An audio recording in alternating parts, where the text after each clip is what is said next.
Nah, berikut adalah video kedua dari lanjutan video yang pertama yang terpotong karena limit dari Zoom.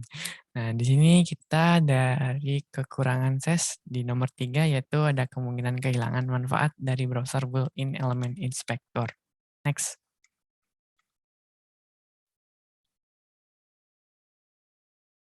Di sini ada RESTful. Nah, REST atau Representational State Transfer merupakan standar arsitektur komunikasi berbasis web yang sering diterapkan dalam pengembangan layanan berbasis web. Umumnya menggunakan HTTP, Hypertext Transfer Protocol, sebagai protokol untuk komunikasi data. Nah, REST pertama kali ini dibenarkan oleh Roy Fielding dan dibenarkan tahun 2000. Nah, untuk REST ini bisa dikunjungi official website-nya di restfulapi.net. Next. Sejarah RESTful. Nah, penemu situs web yaitu Sir Timothy John Tim Berners-Lee, sedangkan situs web yang tersambung dengan jaringan pertama kali muncul pada tahun 1991.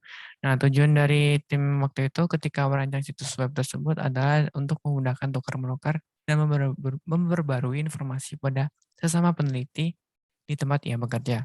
Nah, pada tanggal 30 April 1993, CERN yaitu merupakan satu tempat di mana tim bekerja mengumumkan bahwa www atau www dapat digunakan secara gratis oleh publik. Nah, secara web service berada pada perkembangan web. Dalam perkembangannya, web dibagi menjadi 3, yaitu web 1.0, lalu ada web 2.0, dan web 3.0. Campur-campur ya. Nah, pada masa web 1.0, di mana web pertama kali ini berawal dan masih statis karena pembuat web pada waktu itu dan penggunaan web hanya terjadi hanya untuk komunikasi satu arah. Next. API, REST API, dan RESTful API. Nah, API adalah sebuah software yang mengintegrasikan antara aplikasi yang kita buat dengan aplikasi yang lain ya. Nah, tujuannya pembuatannya yaitu untuk saling berbagi data antar aplikasi yang sudah diintegrasikan. Nah, sedangkan REST API ini adalah salah satu dari desain arsitektur yang dapat atau yang terdapat di dalam API itu sendiri. Dan cara kerja dari RESTful API yaitu dengan REST client yang akan melakukan akses pada data atau resource dan pada REST server dan masing-masing itu memiliki resource. Nah, di sini jadi nantinya data yang diberikan oleh REST ya atau REST server itu bisa dijadikan berupa format teks, JSON atau XML. Nah, dan saat format yang paling populer yang paling banyak digunakan ini adalah format JSON. Next.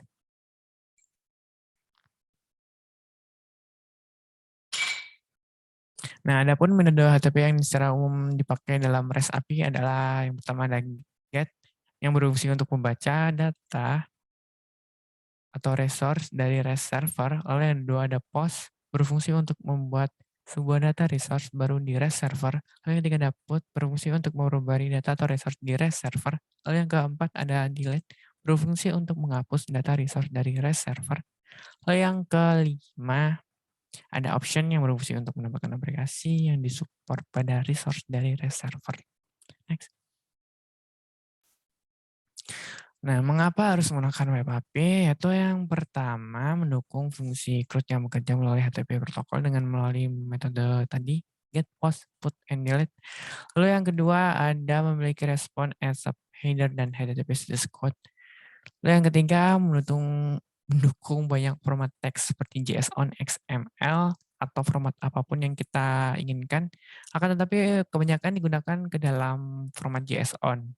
Kita juga bisa menggunakan media type formatter untuk menambahkan atau ingin kustomisasi. Lalu selanjutnya yang kelima, yang keempat ya, mendukung fitur MFC seperti routing, controller, action result filter, mode IOC container, dan lain-lain. Lalu yang kelima ada keenam ya, dukungan otomatis untuk data. Nah, oleh karena itu dengan menempatkan atribut atau query label baru pada metode pengontrol yang mengembalikan equal variable, kalian dapat menggunakan metode untuk komposisi query data. Dan yang terakhir ada ini yang tertinggal yaitu berupa web API dapat berjalan di Apache atau web server lainnya yang didukung sesuai bahasa pemrograman yang digunakan. Next.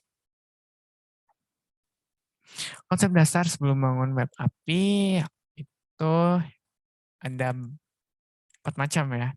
Nah, kenapa kita harus memilih menggunakan web API? Jika dilihat dari penjelasan di atas, pasti kita sudah paham ya dengan apa saja dan kelebihan dan kekurangan dan manfaat yang kita peroleh dan kita dapatkan dengan menggunakan web API. Nah, alasannya itu yang pertama, web API bersifat open source. Nah, saat kita membutuhkan web service dan tidak ada ini, kita tidak perlu memerlukan SOAP. Maka ASP atau Net Web API adalah solusi dan pilihan terbaik. Selanjutnya adalah web API dapat digunakan untuk membangun layanan HTTP secara sederhana, non-SOAP di atas WCF Message Pipeline. Lalu selanjutnya ada konfigurasi yang mudah dan tidak seperti pada layanan WCF REST. Lalu selanjutnya ada pembuatan service dengan API web cukup sederhana, berbeda dengan layanan WCF REST, pembuatan service menjadi cukup sulit. Lalu selanjutnya ada berdasarkan HTTP sehingga mudah didefinisikan. Lalu dapat mengekspos dan mengkonsumsi dengan cara RESTful. Lalu berdasarkan arsitektur RESTful yang ringan dan bagus untuk perangkat yang memiliki bandwidth terbatas. Jadi seperti ponsel pintar itu ya. Nah, sebelum bangun REST API, kita perlu mengenal terlebih dahulu untuk konsep-konsepnya yang di bawah sini ada 4 ya. Itu yang pertama ada format request response, yaitu berupa REST API yang sering menggunakan JavaScript Object Notation atau JSON maksudnya sebagai format data baik pada request ataupun resource. Nah, saat ini JSON adalah salah satu format standar dalam transaksi data. Selanjutnya ada yang kedua ini HTTP first atau method. Nah, karena REST API menggunakan protokol HTTP, maka kita dapat memanfaatkannya HTTP first atau kata kerja untuk melakukan atau menentukan aksi. Contohnya get untuk mendapatkan data, post untuk memberikan data baru, dan lain-lainnya. Lalu yang ketiga ada HTTP response code. Nah, status line merupakan salah satu bagian dari HTTP response. Dalam status line terdapat response code yang mengindikasikan bahwa permintaan klien yang telah dilakukan telah berhasil atau tidak. Maka dari data itu kita membangun REST API, kita perlu memperhatikan dan menetapkan respon code secara benar. Lalu selanjutnya ada URL design. URL path atau endpoint merupakan beberapa hal penting yang harus diperhatikan ketika membangun REST API, sehingga dengan merancang endpoint yang baik, penggunaan API akan lebih mudah dipahami. Next. Ion AUTH. Nah, untuk official website-nya bisa diakses di bennetmoons.com/ionout/. Nah, Ion AUTH di sini adalah merupakan sebuah library autentikasi sederhana dan ringan pada framework kode igniter yang dibuat oleh Bennett Moons library ini. Ya. Dan framework ini pastinya akan mempermudah pekerjaan seorang developer web dalam mengerjakan proyeknya yang berkaitan dengan autentikasi. Nah, autentikasi merupakan sebuah proses keamanan yang mengharuskan pengguna untuk melakukan 2 cara identifikasi sebelum mengakses akun yang dimilikinya. Nah, 2 tingkat keamanan tersebut merupakan kata sandi kita dan kode khusus untuk yang dihasilkan oleh sebuah aplikasi autentikasi. Nah, dalam hal ini kita akan menggunakannya sewaktu login pada sebuah aplikasi yang kita buat sehingga data yang diterima saat login tersebut bisa terfilter terlebih dahulu, termasuk untuk menghindari SQL injection dan sebagainya. Nah, biasanya diberikan grup agar mudah mengenali user tersebut sehingga tidak sembarangan ya dengan memberikan segala akses kepada suatu user ya. Nah, lanjutnya. Fitur Ion Authentication. Itu yang pertama ada Forgotten Password. Ya, mungkin semua aplikasi saat login memiliki fitur ini. Nah, fitur ini sangat berguna bagi para pengguna atau user apabila lupa atau ingin mereset password-nya yang dia gunakan. Lalu yang kedua ada Max Login Attempt Exit. Nah, fitur ini berfungsi untuk membatasi user saat login apabila terjadi kesalahan atau salah masuk atau salah penginputan, dan apabila melebihi batas tersebut, maka user tersebut akan diblokir sementara waktu. Nah, selain itu, fitur ini juga sangat berguna dari segi keamanan. Lalu yang ketiga ada group user. Nah, fitur ini juga dapat memberikan hak akses kepada para pengguna atau user yang kita buat. Karena bisa saja setiap pengguna tersebut memiliki kebutuhan yang berbeda-beda pada aplikasi yang kita buat. Misalkan menu untuk user kasir berbeda dengan menu user untuk gudang. Oke, sekian untuk dari saya. Saya lanjutkan kepada Mas Dewa. Terima kasih. Oke, di sini saya akan menjelaskan tentang selanjutnya. Selanjutnya Flutter. Untuk Flutter sendiri adalah teknologi milik Google untuk membangun aplikasi dengan tampilan UI yang begitu mempesona atau terpesona, serta dapat dikompil secara natif ke dalam aplikasi mobile, web, dan desktop hanya dari satu basis code. Flutter ini sebenarnya juga semacam framework yang disusun menggunakan bahasa Dart yang juga merupakan bahasa pemrograman yang dikembangkan oleh Google selain juga bahasa Go yang saat ini sedang naik daun.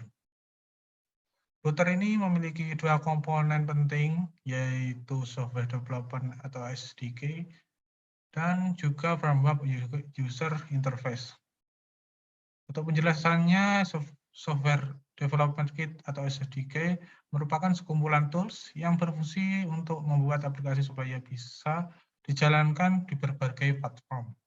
Sedangkan framework UI merupakan komponen UI serta teks, mobile, tombol, navigasi, dan lainnya yang dapat kita kustomisasi sesuai kebutuhan. Dan untuk website-nya sendiri yaitu flutter.dev. Kemudian sejarah Flutter. Pada awalnya Flutter ini dikenal dengan nama Sky. Kemudian pada 2015, Flutter ini pertama kali diperkenalkan pada acara Developer Summit 2015 pada tanggal 4 Desember 2018. Google ini merilis Flutter 1.0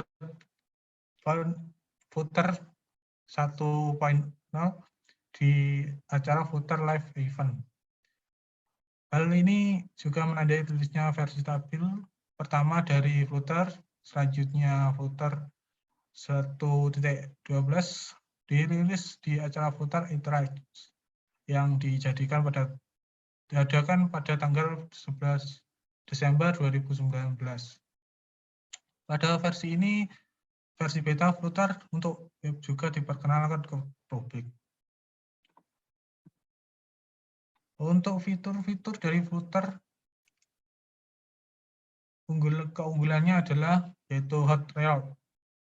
Fitur ini bekerja dengan menyuntikkan file source code yang diperbaiki ke dalam BRAD virtual machine atau VM. Dengan fitur hot ini kita bisa dapat dengan cepat melihat hasil dari perubahan yang kita lakukan. Fitur ini bekerja dengan file source code yang diperbarui ke dalam BRAD virtual machine atau VM yang sedang berjalan. Dan yaitu Flutter Libraries. Flutter Libraries ini adalah semua yang kita butuhkan untuk aset proyek kita. Banyak pilihan aset yang ditawarkan pada Flutter akan memenuhi kebutuhan proyek kita. Alat ini diberikan pengalaman yang efektif berdasarkan platform UI yang efektif. Kemudian yang ketiga, widget library. Dengan aset ini siap pakai yang disediakan oleh Flutter, ini akan membantu developer kerja lebih cepat. Fitur ini bermanfaat lainnya dari Flutter adalah kita bisa dapat melihat widget yang dibutuhkan berdasarkan platform, nature of the application, bahkan dari lokasi geografis tempat kita ingin merilis proyek aplikasi. Selanjutnya yaitu keunggulan dari Flutter itu sendiri, yaitu proses belajar yang mudah dan cepat. Pada penggunaan Flutter ini kita hanya perlu mempelajari satu bahasa, yaitu Dart. Sinteks Dart sendiri mirip seperti Java atau JavaScript. Jadi bagi kita sudah pernah menggunakan Java atau JavaScript tentu tidak memerlukan banyak waktu untuk beradaptasi dengan Flutter. Yang kedua adalah proses development yang cepat. Fitur hot rod memungkinkan kita untuk mengubah kode dan melihatnya secara langsung saat itu juga tanpa harus menunggu waktu yang lebih lama untuk proses compiling. Yang ketiga adalah aplikasi natif untuk Android dan iOS. Flutter ini berjalan di level natif alias tidak memerlukan proses tambahan yang berat sehingga tentunya proses berjalannya aplikasi akan lebih smooth dan cepat. Yang keempat adalah tampilan atau UI yang fleksibel dan menarik. Di Flutter ini semua adalah widget. Dengan membuat semua bagiannya menjadi widget, maka kita dapat mengatur secara penuh tampilan fungsi dan animasi di setiap pikselnya. Yang kelima adalah tidak banyak tergantung pada pihak ketiga. Di Flutter di sendiri hadir dengan paket yang cukup lengkap sehingga kita tidak perlu banyak menginstal library pihak ketiga atau third party untuk hal-hal yang mendasar. Yang keenam adalah dokumentasi yang lengkap dan komunitas yang terus berkembang. Dokumentasi Flutter sangat lengkap, bisa dikunjungi pada websitenya yaitu flutter.dev/docs. Yang ketujuh adalah popularitas yang terus meningkat. Flutter ini di tahun 2020 memiliki tren yang sangat positif dibandingkan dengan para pesaingnya yaitu React Native dan Xamarin. Yang kedelapan yaitu biaya pengembangan aplikasi bisa lebih murah. Bagi perusahaan pengembangan aplikasi mobile dengan Flutter tentu menguntungkan karena hanya memerlukan satu tim developer saja atau Flutter developer sudah dapat membuat aplikasi Android atau iOS dan web secara bersamaan. Kemudian di sini ada kelemahan dari Flutter sendiri, yaitu ukuran aplikasi yang besar. Flutter ini memiliki widget bawaan pada pengguna widget platform. Ukuran minimum aplikasi Flutter ini lebih dari 4 MB, jauh lebih besar dari aplikasi Java itu sendiri, yaitu 539 KB dan Kotlin sendiri 550 KB. Dan itu untuk aplikasi minimum. Kemudian yang kedua adalah kurangnya perpustakaan pihak ketiga. Pustaka dan paket pihak ketiga memainkan peran besar dalam mengoptimasi pengembangan perangkat lunak. Pustaka ini sebagian besar adalah open source. Bagi teknologi yang lebih baru seperti Flutter seringkali menjadi masalah yang tidak mudah menemukan paket dan pustaka yang open source. Dan yang ketiga adalah Dart. Dart ini sering kalah jika dibandingkan dengan teknologi lain, terutama raksasa seperti JavaScript, Java C++, atau Objective-C asli dan Java. Karena untuk para pemula tidak banyak mengambil bahasa pemrogram Dart.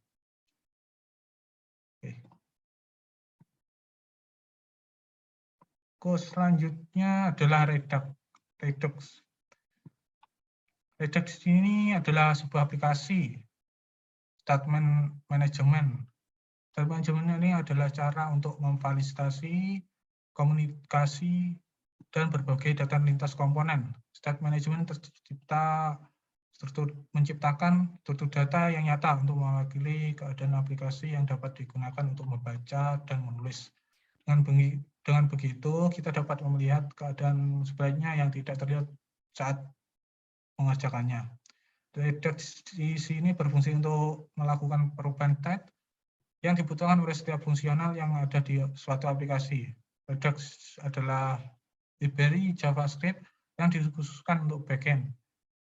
yang dimana Redux sendiri telah berkolaborasi dengan React Native. Oleh karena itu beberapa orang menyebutnya yaitu Redux React. Untuk websitenya sendiri yaitu redux.js.org. Dan sejarah Redux. Redux sendiri dibuat pada tahun 2015 oleh Dan Abramov dan Andrei Kraut. Uniknya, Abramov memulai penulisan implementasi Redux pertama kali saat sedang mempersiapkan konversi di React Eropa.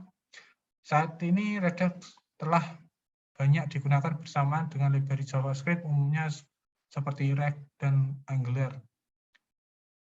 untuk menciptakan user interface atau UI. Arsitekturnya sangat mirip dengan Flutter milik Facebook, yang mana developer dari Redux sendiri terinspirasi dari Flutter. Kemudian untuk komponen Redux sendiri adalah action. Action sendiri merupakan suatu event, di mana action adalah satu-satunya cara kita untuk mengirim data dari aplikasi kita ke Redux Store. Action ini pun dikirim menggunakan metode store.dispatch. Kemudian yang kedua ada reducer. Reducer di sini juga berfungsi untuk melakukan tindakan dan mengembalikan status baru atau new state. Komponen ini didasarkan pada fungsi pengurangan dalam JavaScript, di mana satu nilai dihitung dari beberapa nilai setelah fungsi panggilan baik dijalankan. Dan yang ketiga, store. Store di sini berfungsi untuk menyimpan status aplikasi. Kita dapat mengakses status yang disimpan, mengupdate status, dan mendaftarkan atau membatal pendaftaran listener melalui metode helper. Dan selanjutnya itu kelebihan Redux itu, Redux ini membuat state dapat diprediksi. Jika state dan action yang sama dilakukan ke reducer, hasil yang sama selalu dihasilkan karena reducer adalah fungsi murni. State di Redux juga tidak berubah dan tidak pernah berubah. Hal ini memungkinkan untuk mengimplementasikan tugas-tugas berat seperti undo dan rendo tanpa batas. Kemudian yang kedua adalah Redux ini bersifat maintainable atau dapat dipelihara. Untuk Redux ini tergolong sebagai platform yang ketat dalam mengatur kode. Namun hal ini justru akan memudahkan kita untuk yang sudah memiliki pengetahuan tentang Redux untuk memahami struktur aplikasi. Yang ketiga yaitu debugging yang mudah untuk menggunakan Redux. Redux sendiri memudahkan debug aplikasi dengan mencatat action dan state, maka akan mudah memahami kesalahan pengkodean, kesalahan jaringan, dan bentuk bug lain yang mungkin muncul selama produksi. Yang keempat adalah performa yang baik. Redux ini mengoptimalkan kinerja secara internal, sehingga komponen kita yang terhubung hanya akan dirender saat dibutuhkan. Kemudian yaitu yang kelima adalah kemudian saat melakukan pengujian. Sangat mudah untuk menguji aplikasi Redux karena fungsi digunakan untuk mengubah status fungsi murni. Yang keenam ada state yang persisten. Redux dapat mempertahankan beberapa state aplikasi ke penyimpanan lokal dan memulihkannya setelah menyegarkan. Yang ketujuh yaitu memungkinkan untuk rendering di sisi server. Redux juga dapat digunakan untuk rendering sisi server. Redux bisa menangani render awal aplikasi dengan mengirim status aplikasi ke server bersama dengan responnya terhadap permintaan server. Yang selanjutnya yaitu Deno.js. Deno.js ini merupakan sebuah runtime yang simpel, modern, dan aman untuk JavaScript dan tipe script yang dibangun dengan V8 JavaScript Engine dan juga bahasa pemrograman Rust. Deno ini meningkatkan keamanan melalui Node.js sederhana secara default Dino ini tidak akan membiarkan pemrograman mengakses disk, jaringan, subproses, atau variabel lingkungan. Peningkatan keamanan lain di Dino adalah bahwa Dino selalu mati pada kesalahan yang tidak tertangkap. Tidak seperti Node.js yang akan memungkinkan eksekusi untuk dilanjutkan setelah kesalahan yang tidak tertangkap dengan hasil yang memungkinkan tidak dapat diprediksi. Untuk website-nya adalah Dino Deadline. Kemudian sejarah ya Dino.js. Dino diperkenalkan dan dikembangkan oleh Rian Dahlan pada tahun 2018 yang juga sang pencipta React.js. Rian Dahlan menciptakan Dino pada awal ditulis penggunaan bahasa Go, lalu ditulis ulang menggunakan bahasa pemrograman Rust untuk menghindari masalah garbage collector. Karena adanya kemungkinan bentrokan antara garbage collector-nya V8 dan Go, Dino ini telah dirilis pertama kali pada tanggal 13 Mei 2020 lalu dengan versi pertamanya yaitu versi 1.0.0. Dino dan Node.js memiliki fungsi yang sama, yaitu dengan mengembangkan aplikasi pada web dengan menggunakan bahasa pemrograman JavaScript, karena kebijakan bahasa pemrograman JavaScript sering digunakan pada sisi klien.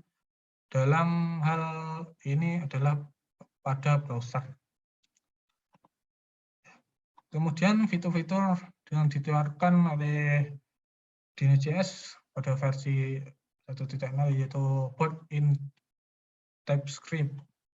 Biar kita menggunakan TypeScript pada server Node.js, developer harus melakukan hal berikut, yaitu install TypeScript model packet, kemudian install TypeScript config, selanjutnya yaitu melakukan transpil TypeScript yang menjadi JavaScript menggunakan Babel atau TypeScript Node. Yang kedua adalah npm node modules folder and packet.json. Pada environment Node.js, developer harus menginstal model dependency yang didownload dari repository seperti npm. Kemudian disimpan di dalam folder node module dan versi dependency yang disimpan dalam packet.json. Untuk selanjutnya yaitu built-in tools and utilities.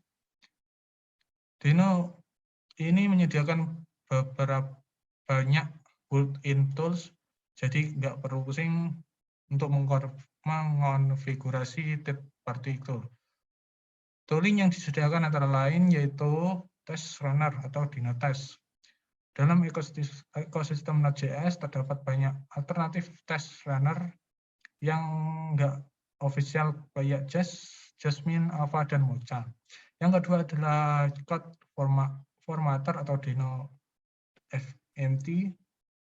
Dino ini menyediakan built-in code formatter untuk melakukan atau format pada TypeScript dan JavaScript.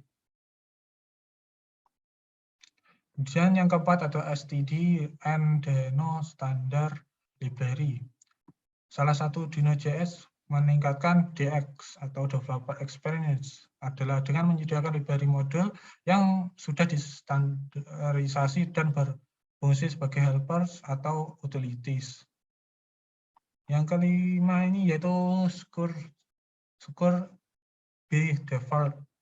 Salah satu keunggulan Dino.js yang menarik adalah peningkatan level security dari Node Permission System. Node.js sendiri runtime bersifat sangat permisif. Artinya Node.js ini memperbolehkan akses ke komputer network dan file system. Terus selanjutnya yaitu MIVN stack. MIVN VN-Stack ini merupakan kombinasi teknologi yang terdiri dari MongoDB sebagai database sistem, Express.js sebagai backend, web framework, Vue.js sebagai frontend, dan Node.js sebagai backend runtime environment. Oke, di sini kita kenalkan yaitu MongoDB sebagai database sistem. MongoDB adalah salah satu jenis database NoSQL yang cukup populer digunakan dalam pengembangan website berbeda dengan database jenis SQL yang menyimpan data menggunakan relasi tabel. MongoDB menggunakan dokumen dengan format JSON. Untuk fitur MongoDB yaitu yang pertama schema-less database, yang berarti satu kumpulan atau koleksi data bisa memiliki beberapa tipe dokumen di dalamnya. Yang kedua adalah dokumen oriented. Data apapun yang disimpan di dalam MongoDB tidak berbentuk dokumen, bukan tabel. Kemudian indexing di database MongoDB, semua file dalam dokumen diindeks berdasarkan indeks primer dan sekunder. Yang keempat adalah scalabilitas. MongoDB menyediakan fitur horizontal scalability dengan sharding. Sharding ini adalah distribusi data dengan beberapa server yang berbeda. Kemudian yang kelima adalah replikasi.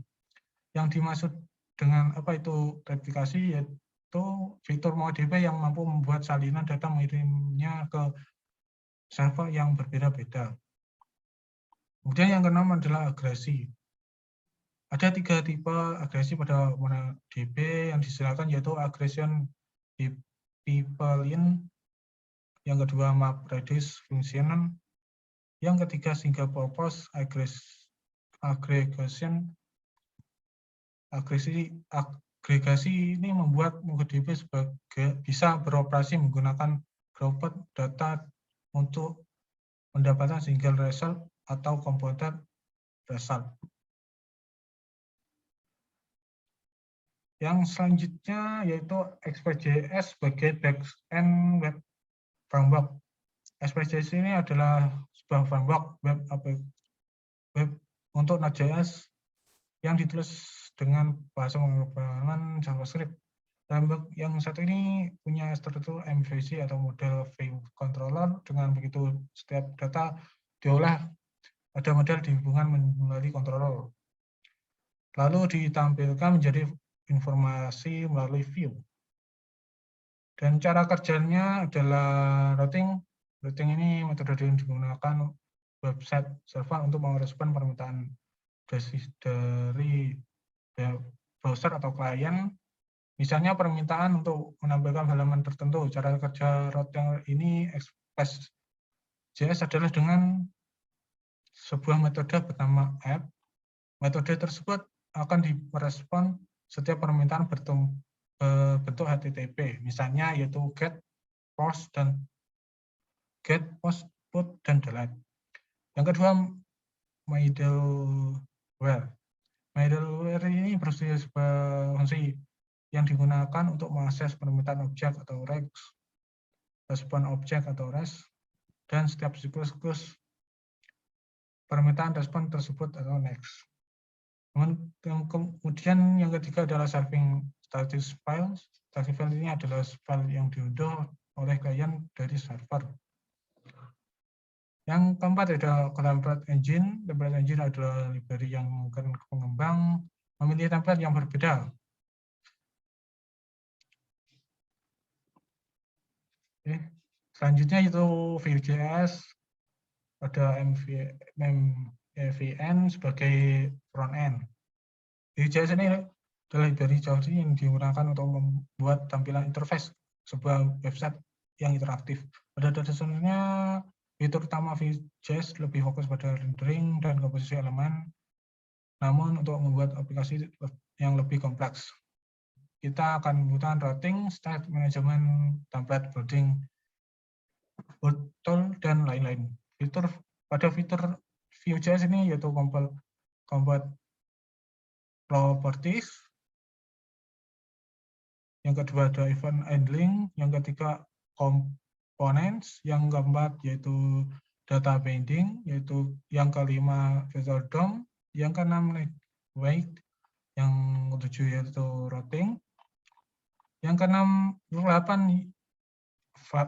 test, yang 9 directives, 10 yaitu templates. Untuk websitenya sendiri yaitu vue.js.org. Kemudian yaitu Node.js pada MAVN sebagai backend runtime environment. Node.js ini adalah runtime environment untuk aplikasi yang bersifat open source, yaitu cross-platform. Dengan Node.js kita dapat menjalankan kode JavaScript dimanapun, tidak hanya terbatas pada lingkungan browser. Node.js ini menjalankan V8, JavaScript Engine, yang juga merupakan inti dari Google Chrome di luar browser. Ini memungkinkan Node.js memiliki performa yang tinggi. Untuk fitur-fiturnya yaitu untuk fitur-fitur Node.js yaitu asynchronous dan event driven.